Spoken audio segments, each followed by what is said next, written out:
Okay, go ahead.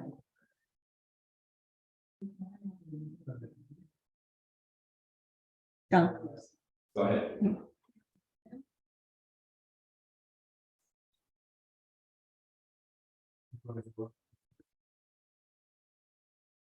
You will need to reset your camera. Recording.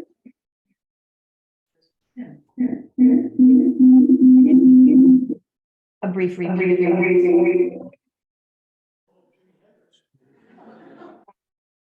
That's no extra charge for them.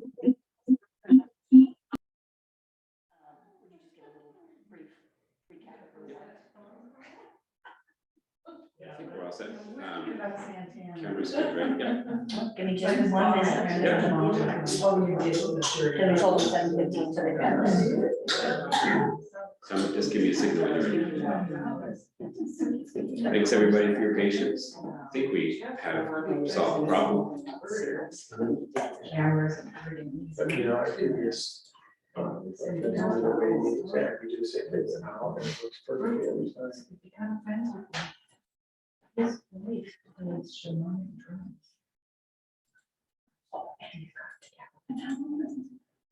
She's in her 80s.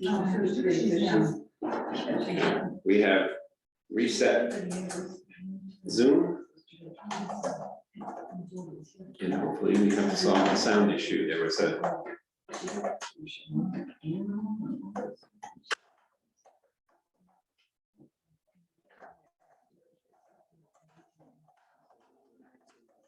thanks for your patience, everyone.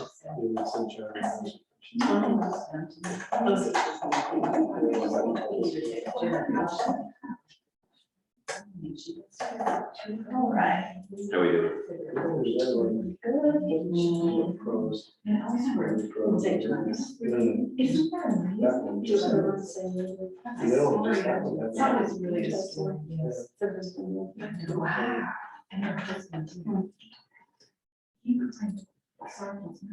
Not this year, he's 93, 92.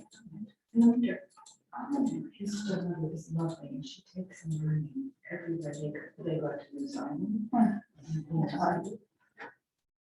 Thanks everyone at home. Hang in there. We're just about there. So you're long chair, right? Yep. There we go. And we're still in there. The one in the log house or the new log house? Yeah.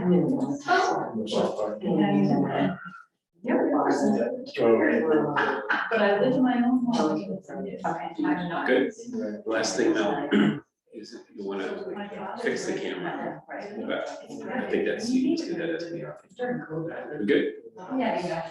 But you still. We're not saying you're on laundry. It's good. And you stay. And look at like this. Yeah. We're still in practice. Go away. Yeah, this is.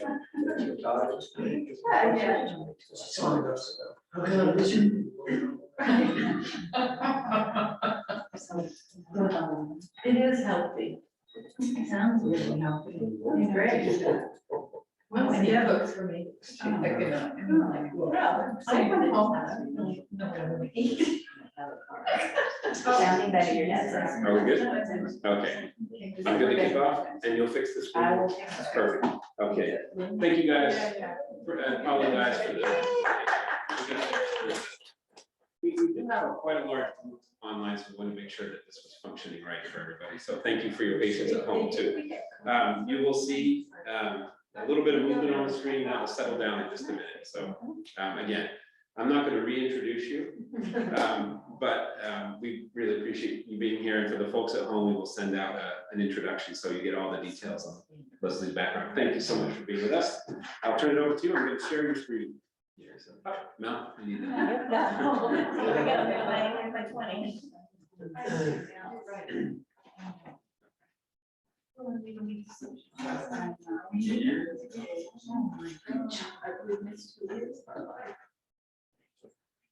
This.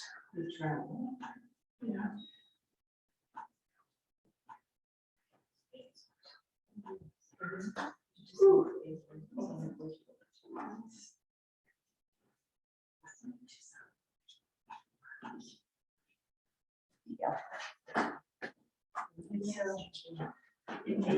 I'll show you.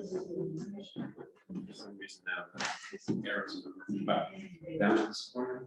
Yeah, that's what I used to use at home. Great. I didn't know about the. I'll be right here. And for the technical issues, I'll do.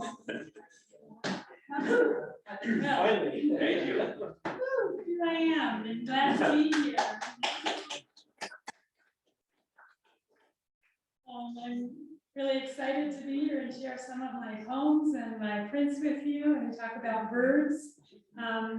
A few thanks. Thank you to the GIlley, all the people here, Sean and Mel, who have been putting this together for months and months, and just really great to work with. And thank you for the people who have come out tonight to be here in person. It's been fun meeting you and talking to you and chatting with you. And thank you for everybody who signed up on Zoom and is watching from near and far. I'm here to talk about my arts, my two arts, and coincidentally, it's mostly all about birds, since we're here at the GIlley Museum, which is also about birds. It's not a stretch for me because for the last at least three and a half years, I've been really focused on birds, and most of my poems and my prints are about birds. So let's see, how did I get started with this? Oops.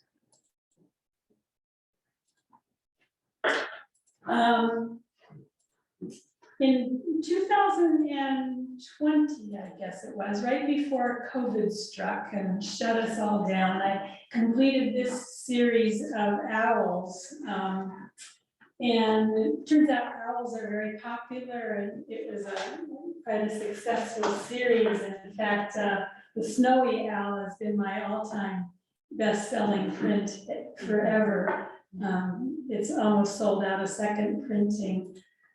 So I made these owls, and I've been pretty much stuck on making birds and things ever since. Maybe it had something to do with COVID and feeling shut down, and birds gave me a sense of freedom. Also, Tom and I lived for 20 years over in Brooksville on the Cape Roger Peninsula, where we had a steady stream of wild animals going through our yard all the time. So I was more diverse then.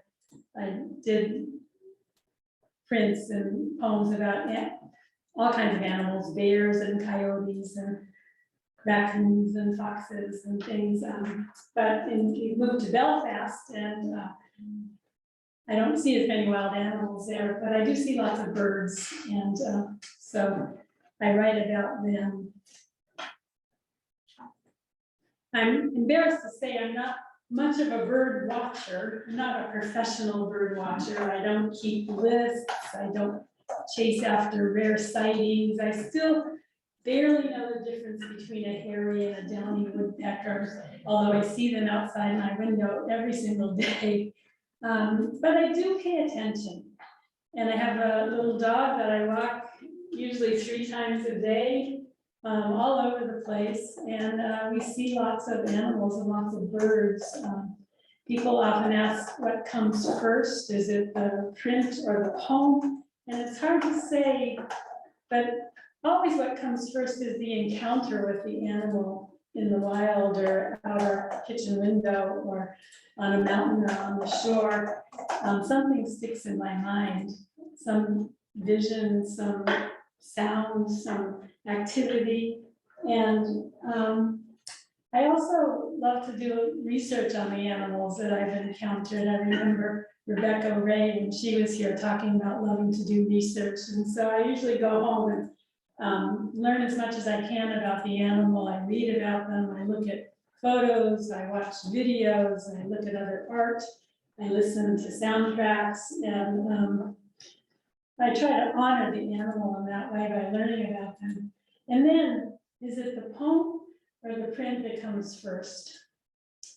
During COVID, I was in 3 different poetry writing workshops the wheelbarrows, the shovels, and the screwdrivers. 2 of those groups met twice a week, so I had to come up with at least 1 poem a week.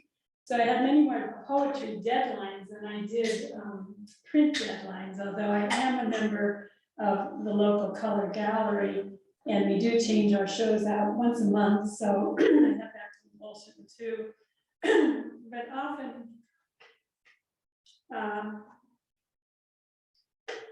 I show up without a poem, and I've done print instead. Excuse me. This screen, this little window, so it's not blocking your print.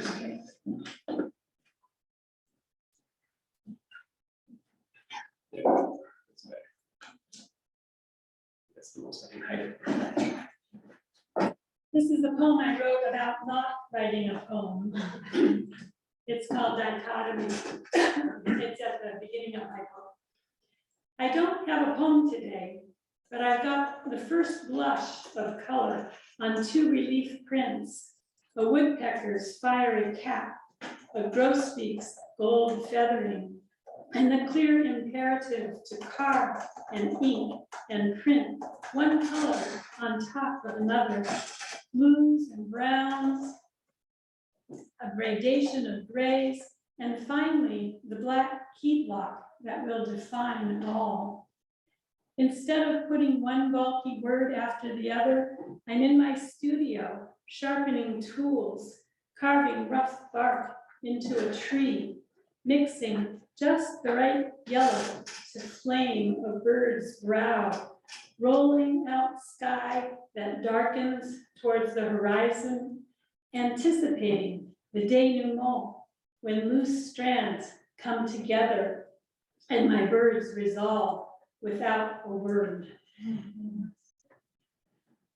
I do, as Sean told you, use the reduction form of printmaking, which means I use 1 block to make the whole print, and I carve a little bit and then print 1 color and carve a little more and print another color and continue this until I get to what's called the key block, which is the black lines on the print.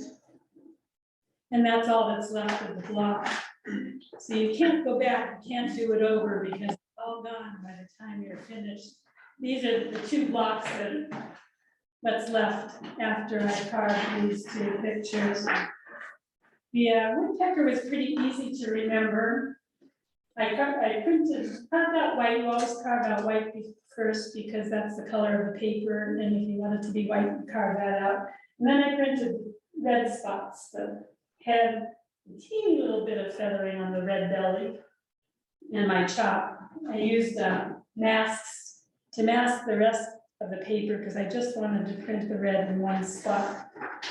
Then I carved out the red, printed blue, carved out the blue, printed pale gray, carved out pale gray, printed darker gray, and finally black. And I don't remember what I did. It's too complicated.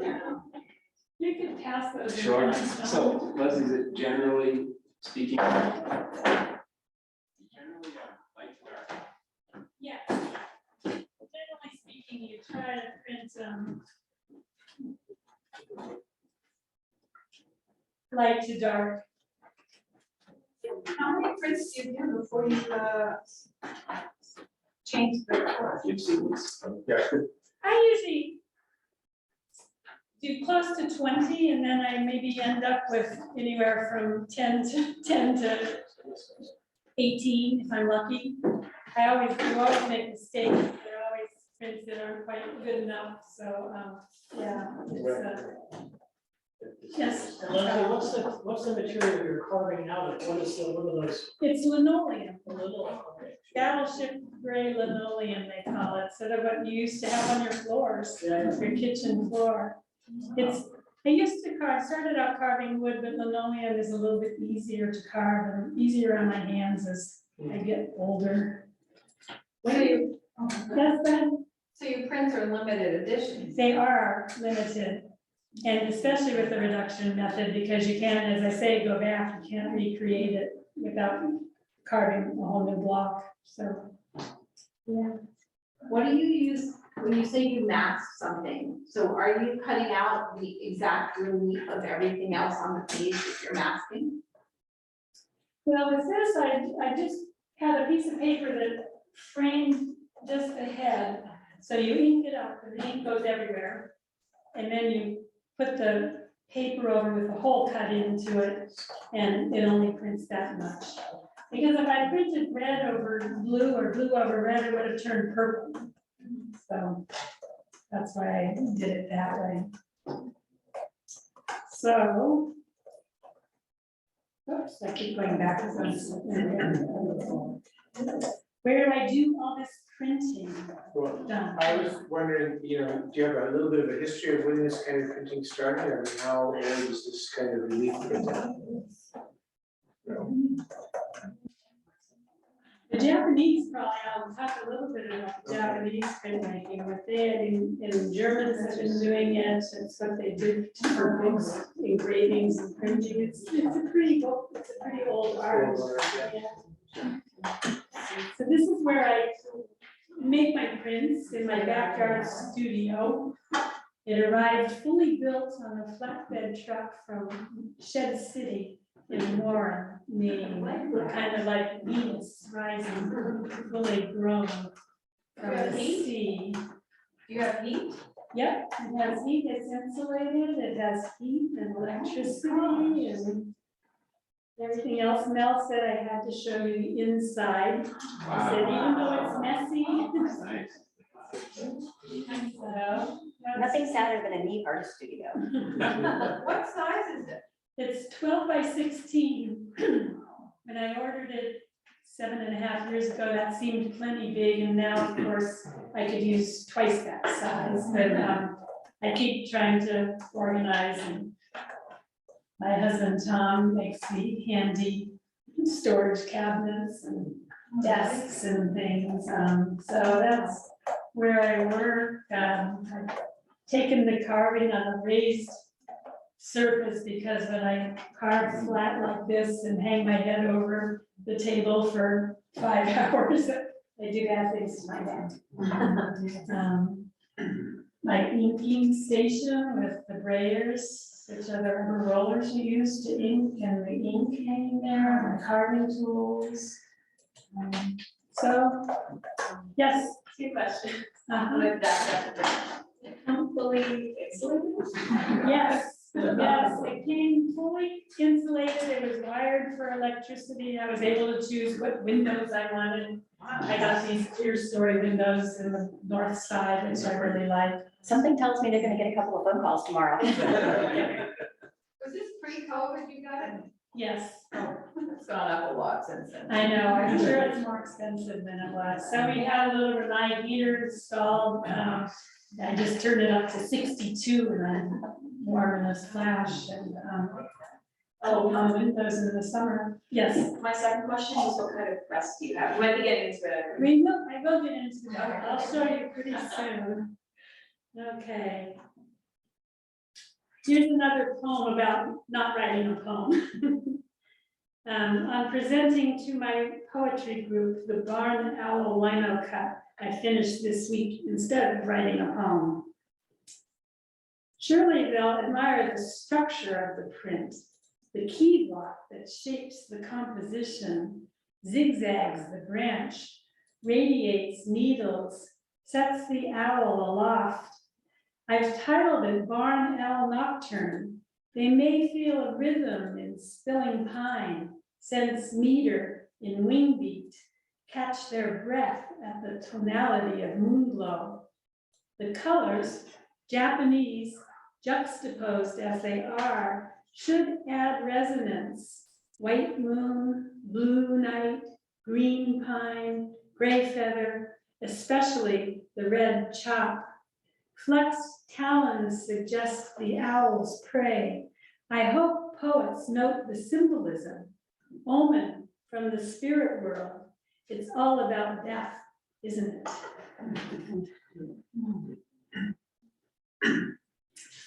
So a couple of people have already noted tonight that I do have a heavy Japanese influence in my prints, and this is my very favorite printmaker of them all. His name is Ohara Kosun. He was a painter and print designer in the turn of the last century, part of what's called the Shinhanga New Prints movement. And he specialized in birds mostly. He did a few other animals, but mostly birds and also flowers. And I just think his prints are gorgeous. I bought a great big book of his for an astronomical price, and it's been worth every penny.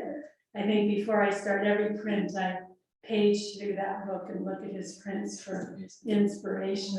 And Leslie, is that the wood grain in the print with the owl? Is that that's? yeah, you can see the Yeah, that's grain here. This wood.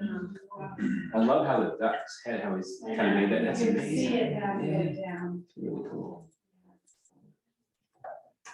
And he probably didn't do the whole process. In Japan, one person would paint the picture, the image, and then another person would carve the blocks, and they use multiple blocks, not the one block the way I do. So for every color, there would be another block.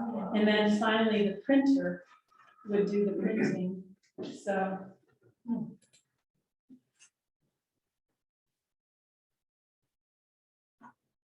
This is my tribute to Ohara Kosun, and it's called Oracle. I have a poster of this print, not the original print, on my living room wall. So Oracle, After Crow on a Snowy Bough by Ohara Kosun. Kosun's crow hangs on our living room wall, a black effigy amidst snowy boughs, the grain in the woodblock waning into winter. Crows know more about us than we know about them. This one speaks to me. I only hear it when I wake from my sleepwalk, when I pause, when I become macaw. This book is in this poem. It's the first one in the birds section in my book. And it also kind of started off this whole story, this whole book, because it was published in the Deep Water column in the Portland Press Herald in December of 2020. Megan Brumley does that column. And the very first person I heard from that Sunday morning, I got an email from Agnes Buchel, who is the co-owner of Literal Books. And she and her husband run Literal Books, and she congratulated me on the poem and said she was particularly interested in it because she had just published a book called The Oracle Pool. And it turns out it was about Turkey. And my husband Tom and I had spent 2 years teaching in Turkey. So I perked up and said, oh, how do I get your book? Of course, she had it. So I got her book and read that one and read a few more, and we got to be friends and we talked about books. And finally, I got the courage to send her my little manuscript. And 6 months later, voila, I became the cover. And I just have to really thank them for taking a chance on a little known poet and producing such a stunning book. They have, who I think is one of the best book designers in the world, Lori Harley, who put this together, and it's just so beautiful and playful and fun. So that's how that got started. Someone asked about printing presses. This is my first one. A wooden spoon, and I think I used this for about the first 12 years of my printmaking life. You roll the ink onto your block, you press the paper into it, and then you just rub with the spoon. You can use the point to get into the tight places. Takes a lot of elbow grease, and I still resort to it often when I'm not getting exactly what I want from a printing press. But then about 2 years ago, just before COVID, I got my X-Cut Express, or I sometimes call it my pocketbook printing press. You can just carry it like a pocketbook, so it's handy to take places and do printmaking demos. It has a narrow print bed, so I can only print paper that's 8 inches wide, so you'll notice a lot of my prints are long and narrow. But I made a lot on that little press, and I've even gone back to it recently. But then last year, I said to my husband, I'm getting too old for this rubbing my hand. I made a great big print that I had to, the cormorants actually, I had to rub the whole thing by hand, and I said, I can't do this anymore. So I ordered and got what I call the Beast. It's a Conrad E15 etching press. That's what I'm working on now. So I still use them all.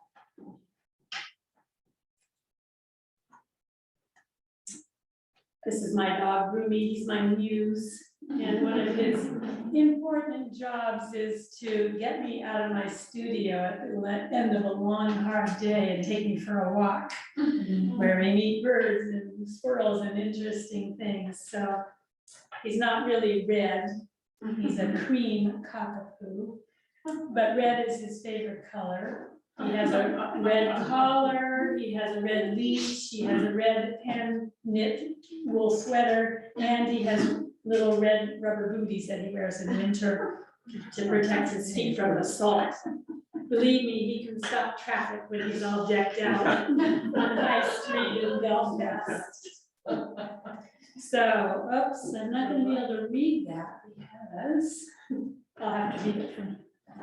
It was published in Kearney, which is a new publication that's by Toad Hall Editions in Northport, Maine, just south of Belfast. So walking the dog after printmaking. Hunkered over the ink slab, I charge my brayer, running the roller back and forth, side to side. Ink thins, spreads, turns velvety, exhales a sticky hiss. I ink the block, pull print after print, 9 steps from slab to block to press to drying rack, turn back to slab again. Late afternoon, 20 snowy owls skewer me with yellow eyes. I walk the dog to unspool printmaking pressures. Down the street, knots in my neck slip. Scapulae loosen, shoulders ease away from the ears. Above the rocky shore, my stride lengthens, hips level out. The kink in my knee resolves. My dog and I keep the tension easy between us, each tethered to our ends of the red leash. He leans towards superlative smells. I lean towards equilibrium. I think Rumi's watching tonight. So zooming. Hi, Rumi.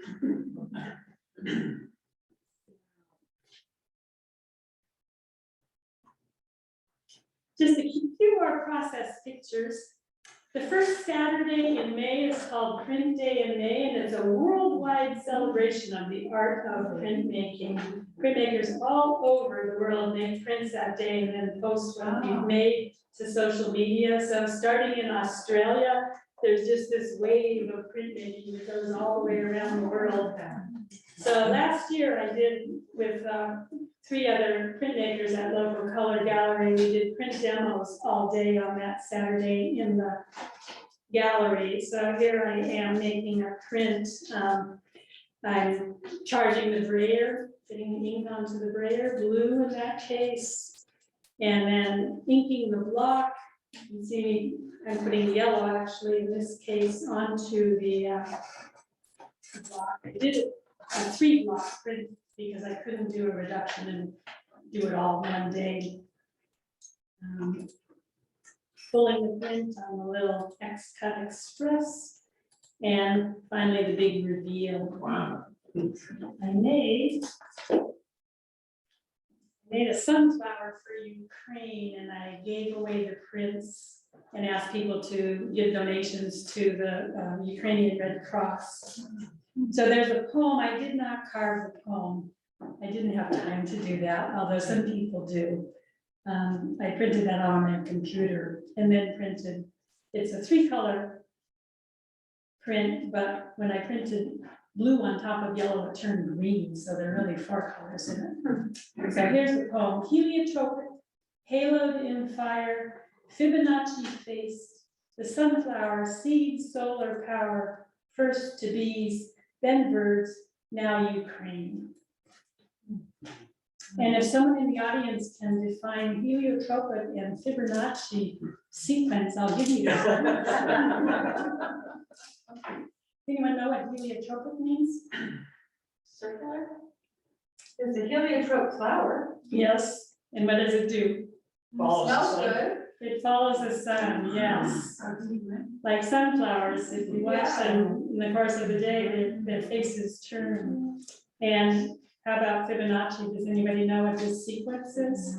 1, 3, 5, 7, 9, 11, 13. Yes. Oh. I think you deserve this. I was a math teacher.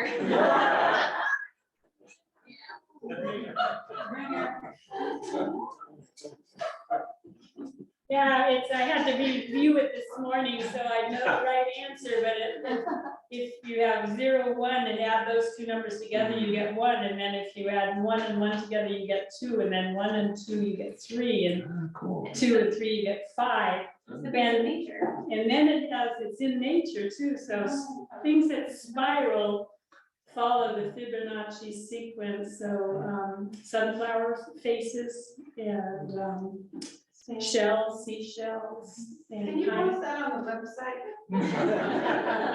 just Google it, you'll find it. And we have a comment from online saying, thank you for the sunflower for Ukraine. Good, great. Oh, and another one that says, I'm Ukrainian American and so appreciate the sunflower print. I will write my relatives there. Oh, good. Yeah. I sent a lot of money, about $650, I think it was. That's a beautiful print, actually, with the black, the way that Keystone black is gorgeous. This year is coming up on May 6th, so we're gonna do it again, and 3 of our printmakers in the gallery are gonna do turtles.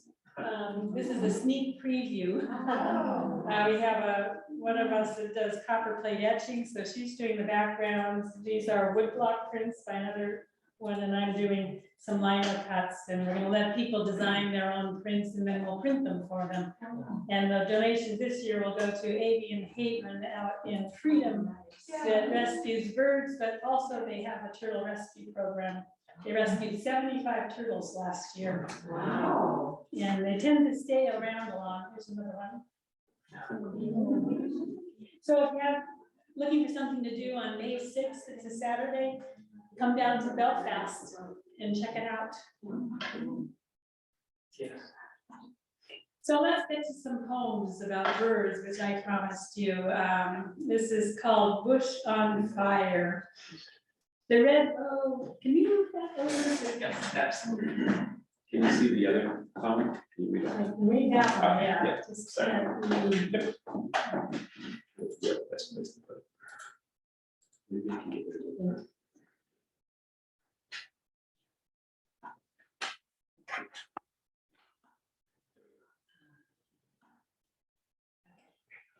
That's better.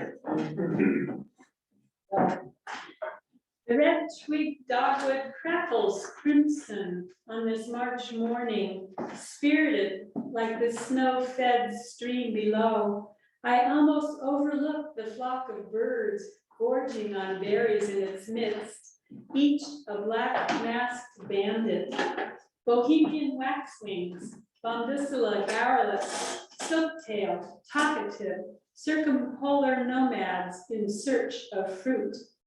These cheeky vagabonds pay me no mind, so busy feasting, drunk on plunder. I have time to admire their lush plumage, belly to breast to crested crown, buff gray to sepia to cinnamon. The air fills with trills and my heart rings at this manifest thing, a bush aflame with waxy wings. These are actually cedar waxwings in the picture. And I wanted to call it burning bush, but I have two horticultural poetry friends who said absolutely not, because that represents the dreaded bark euonymus, which is an invasive species and takes over whole islands, and that's, everybody would think about that, so I changed it to bush on fire. Mel told me that everybody in the room here loves loons. Is that true? Does anybody here love loons? Of course. Yes, of course, everybody.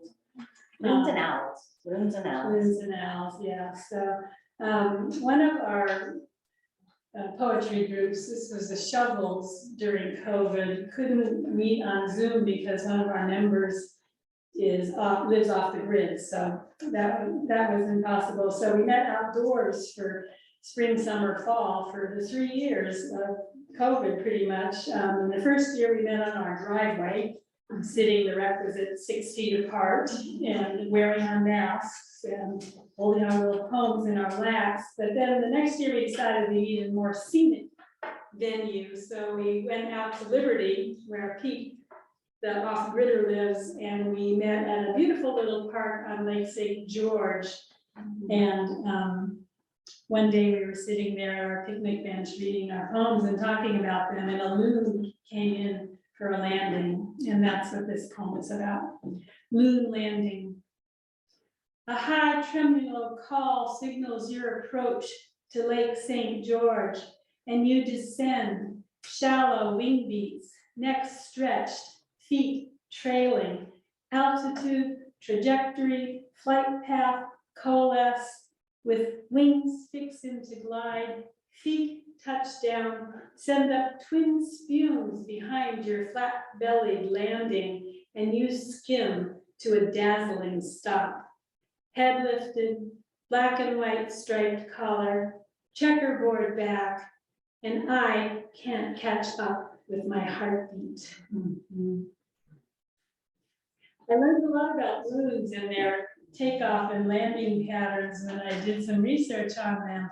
They need a really long watery runway in order to do both, because their bones are not hollow like most birds are, because if they were hollow, they would be too buoyant to dive down to catch fish. So it makes them a heavier bird. So they literally, when they're taking off, run across the top of the water until they get enough altitude to fly. And sometimes they miscalculate the ice in winter and they get closed in too small of a space and they can't take off, and people rescue them and take them to Avian Haven where they eventually, hopefully, release them. Loon diving is my second most popular print. Not sure why, but I only have one left of that. Yes. I'm just wondering, your poetry reminds me of a long haiku, like your ending. I mean, do many of your poems like end with something that's totally unrelated? I mean, your emotions. I suppose they do. We'll have to pay attention to the rest of them and see. I do try to put something of myself into them, so it's not only just observation. So we all love loons. Here's a bird that's not quite as lovable. Leslie, before you go on, I just want to give you a comment from online, from actually our colleague, Tammy Packey, who couldn't be here tonight. And she said that she absolutely loves the change of perspective on those 3 loon prints. Okay. So how many of you love grackles? Oh, 2, 3, 4 people. I wrote this poem for my neighbor. He lives across the street and he does not love grackles. They empty his feeders, they poop on his pickup, they scare away the little birds that he likes. So sadly, neither my poem nor my print, which I was quite pleased with, the iridescence I think I achieved, have won him over to grackles. But every spring now, he does text me the first line of this poem when the grackles. A plague of grackles. The bad boys of the bird world are back. A gang of grifters dressed in iridescent black, heads tattooed in a blue-green sheen, golden eyes eerie and unblinking. They drown out all birds' song with their Bronx cheers, boombox loud, no melody, no harmony, only sass and slang. Ravenous as teenagers, they shoulder aside chickadees to empty our feeder, give doves something to mourn about, wrestle worms out of the mouths of robins. They even harass crows twice their size, rev up their wings and careen after them, a raucous rabble ripping the sky. They've staked out their turf, graffitied our cars with turds. They lorded over us from the trees, and we succumb to grappledom. I like grackles. I have to admire their chutzpah. Sometimes I take my cues from the news, and that was this case. A couple of years ago, winters ago, you may have read about the snowy owl that settled down in Washington, DC, and caused quite a stir. So this is called, you can't see it, it's called Archimedes and the owl, and that's Archimedes there. A snowy owl apparently touring iconic buildings of the nation's capital is captivating bird watchers. That's from the AP News, January 10th, 2022. Migrant from a treeless tundra where she saw almost nothing human, a snowy owl settles in downtown DC to feast on neighborhood rats.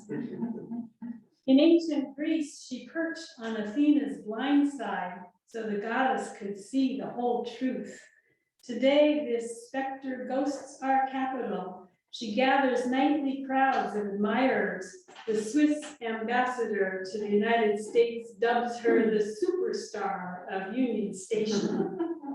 Perch to perch, she glides, a marvel of silence on frost-white wings, haunts the National Mall, the Postal Museum, Senate buildings, statuary. She alights on the carved head of Archimedes, ancient Greek mathematician, father of pi, master of buoyancy and spheres. She rests on the globe atop Columbus Fountain, peers at cameras with lemon yellow eyes, stars and stripes flicker behind her. This golden-eyed huntress, unblinking, aloof, symbol of wisdom, guardian of truth, sits on our blind side, swallows rats whole. I guess there are lots of rats in Washington, DC, of the 4-footed and 2-footed variety. And there is Athena with her little owl attributed to the Bridegross painter who painted those beautiful pots in ancient Greek pots. So as Sean mentioned, earlier this year, I responded to a call for submissions to Spire, the main journal of conservation and sustainability. So I sent them 5 poems, 5 bird poems and 5 prints, even though they said they would only accept 3 submissions for your submissions. And guess what? They took them all. 5 poems, all 5 prints, Wow. without revision, I'll have you know. My goodness. And then the editor said to me, well, we have a contest for the cover design, so why don't you submit something for that? So I said, sure, and I did, and guess what? They won. So there's, just to show you I can do something besides birds. And I have, it's called Hunter's Moon. And I have a poem that goes with it. Coyotes. They hug the margins of fields, slip into creases between trees, glide across gravel roads at dawn or dusk, bellies close to the ground, tails trailing. We hardly know they are here, think all of this is ours, the property, the shorefront, the view, until moonless nights when a choir of coyotes sings to the stars and one paces the length of our driveway, leaving tracks in the snow and scat where the dog and I are sure to find it. That scene was from our days in Brooksville on Cape Rozier. One night I was driving home at dusk and 3 coyotes slumped across the road right in front of me. And it stayed in my mind. And then the moon and the trees and the water are from where we live in Belfast now. Our house is on a dead-end road that dead ends right into Belfast Bay. And that's Islesboro on the horizon with Blue Hill Mountain sticking up. And I actually made this print by request from Jerry Bistine for this exhibit at the LA Art Center in Lewiston. It's Coyote for All Seasons, and Rebecca Ray has a painting in it as well. And it pictures coyotes every month of the year. Mine is October, for the October moon. And that's just opened. So. Leslie, we have a question from online, Okay. and I'll ask you to repeat the question, Okay. okay? It's, can you tell us why you use the rectangular frame you use in some of your prints, like the grackle and the osprey?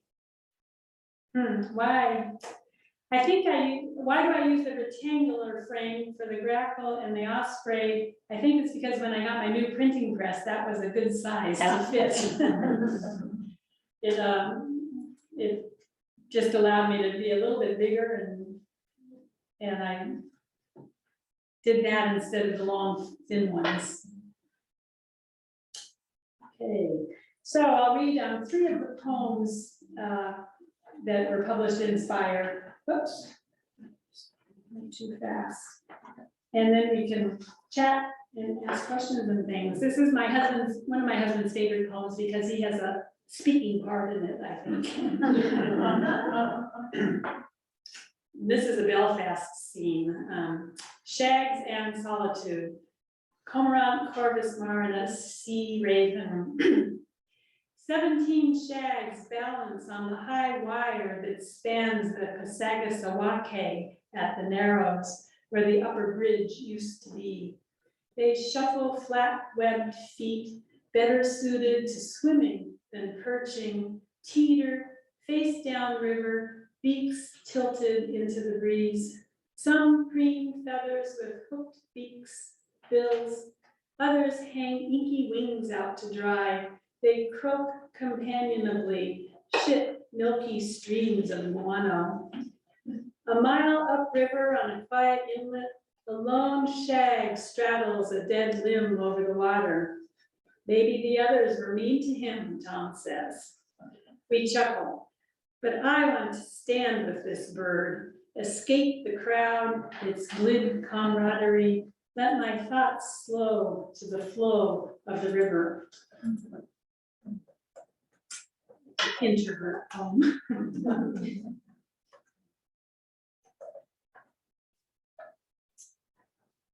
And this is Saw-Whet Owl. I often put the Latin name on my notes and then I can't pronounce them when I go to read them aloud. Aegolius acadicus.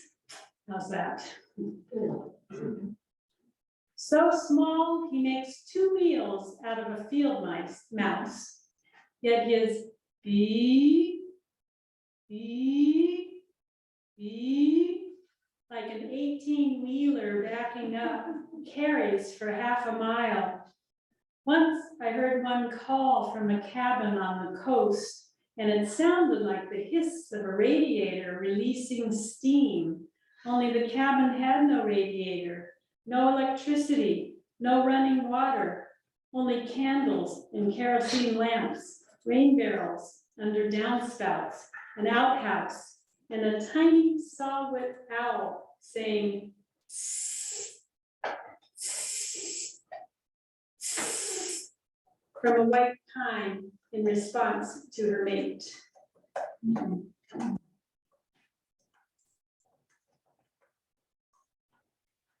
And one last one. Rumi and I were walking along the shore at the city park one morning, and Belfast rowers, they have, what do they call those boats, Tom? Not sure. They've got long boats with about 8 or 10 rowers all rowing. Sculls. The Belfast rowers were out rowing by, we were going this way, they were going that way, and they stopped for a breather, and we stopped to admire the view. And an osprey swooped right down, took a fish right between us, and we all stood there with our eyes bugging and our mouths gaping, and it was a sight to behold. So I'll end with this uplifting poem. It's called, you can't see it, Ode to an Osprey, Ossifragus Bone Breaker. Oh, to be so far-sighted as to see what I want from aloft, a glint in bright waters. Oh, to be so bold as to fold my wings into free fall, no hesitation, no doubts, to be chillingly exact, raising my wings, lifting my legs in the last breath, deft enough to rake the surface with sharp hooked claws, barbed pads on the soles of my feet, to sweep what I'm after right out of the water, and then rise on wild downbeats, shimmy my load into alignment, head first, no drag. Oh, to wing back to my eyrie, catch clinched in steel talons.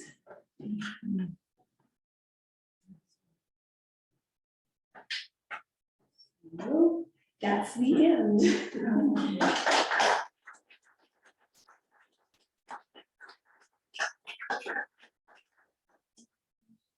That print that you have up in that image, that looks like the same It one is that's like in the this, process. this is the end of this print run. Oh, that's cool. And with my new drying rack that Tom just made for me, where I can dry about 30 prints at once. Yeah. Any I questions? do have a process board here. I'm not sure if I mentioned it, that tells the process, but if you also take one of my little owl cards, you can look on my website and see it there as well. It takes almost as long to read through the process as it takes me to make the prints. It's very complicated. Yes, It looked like the ink you were using was on sheets. I roll it out on glass. Oh, is that It's what it very is? sticky. It's Right. printmaking ink. It's oil-based, but it's water soluble. So that's what we were seeing in that one thing, when you're doing the Ukrainian flower, it looked like the ink was in must be. Right, it was on a sheet of glass, Glass. and you roll it out, and you have to roll it till it makes a certain sound. I've always thought of it as a sticky hiss, but I was just working with another printmaker who said it's supposed to sound like bacon frying. I said, I haven't fried bacon for so long, I can't remember what that sounds like. So Duncan from online asks, how long do you take to do your research and writing of a poem? Once a poem grabs me, I really get obsessed with it and can't think of anything else. I usually do it in the morning from about 5 to 7 when we go for a walk, and maybe spend a couple days researching, and then the poem might take a week, and then I'll workshop it in a group and take another week revising. Some poems take, you don't get them right for a long, long time. What's the longest it's ever taken you to get one right? So far. I don't know the answer to that. I still revise them. I'm revising poems in this book still. Look at my copy, you see, may change it, Sean, yes. What's the significance of you said there was the shovels? Mm. What are the other ones? The wheelbarrows Wheelbarrows, first. okay. When my husband Tom became the poet laureate of Belfast about 6 years ago, I think, a reporter was interviewing him and said, "What school of poetry do you belong to?" And Tom said, "The Wheelbarrow School of Poetry." So that's how the first group, and he started a writing group in Belfast, which still goes to this day. He's not leading it anymore. And then we broke off to the smaller group so we could work with our friend off the grid, and we came up with the shovels, as it goes with the wheelbarrow. And we had another group, became the screwdrivers. Now the shovels and the screwdrivers have combined. Couple of comments from online, from Brian Smith. Good job, sis. Thank you, Brian. Leah Price says, many thanks to the GIlley Museum and to my friend Leslie for a beautiful presentation. And Tammy, our colleague, who couldn't be here tonight, says, wonderful combination of poetry and your printmaking process. Sally Satterwhite says, you read as beautifully as you write and print. Thank you, thank you. Leslie, what are you working on now? The question is, what is she working on now? Well, I've been working on putting together these presentations, and I've recently become not a co-owner, but one of 5 owners at the gallery and doing a lot of administrative work. I'm ready to start something new, and I'm thinking of doing something besides birds. Oh, you're Pardon? you get run out of here. Yeah, well, I was thinking still some things with wings. I was thinking of maybe moths and butterflies, maybe moths and butterflies. They seem to just lend themselves to the lino cut process with their coloring and the designs on their wings. So I'm just in the research stage of that right now. And I probably have enough poems and prints for another book if I get the energy to put that together too. Yes. Do you teach classes anywhere? You know, I was an English teacher for 25 years, and when I walked out of the classroom, I said, you know, I can do without this for a while.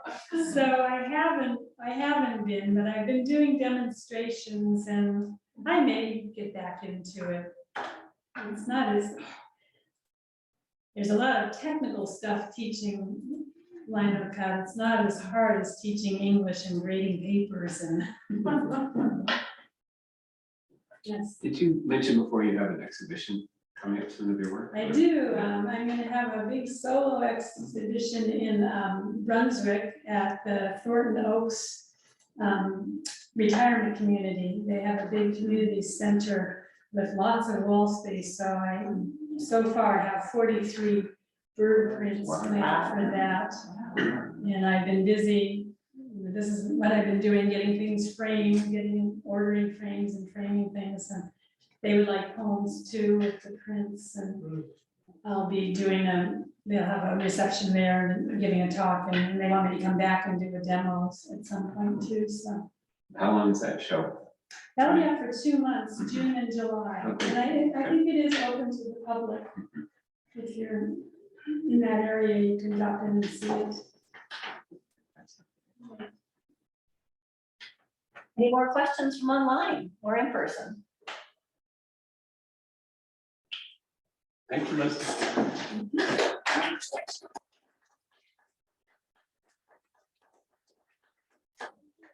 This was a really funny meeting. Thank you, everybody, for your patience. Sorry? I'll just let you all know our next month speaker is Mary Brookings, our PNA, so please join us for that. And May 6th, is that the date? Yes, May May 6th. 6th So for that the gallery. the print day at the gallery. I'd love to go. So that's open to the public and. Oh, yeah, it'll be from 11 to 3. Yep. Basically. Local colors gallery. Local color gallery. It's between the toy shop and the yarn shop. Yep. Right next to the co-op. The 3 most, or 4 Yeah. most The key- important places. Key in the places. gallery. Yeah. Thank you, everybody. Appreciate it.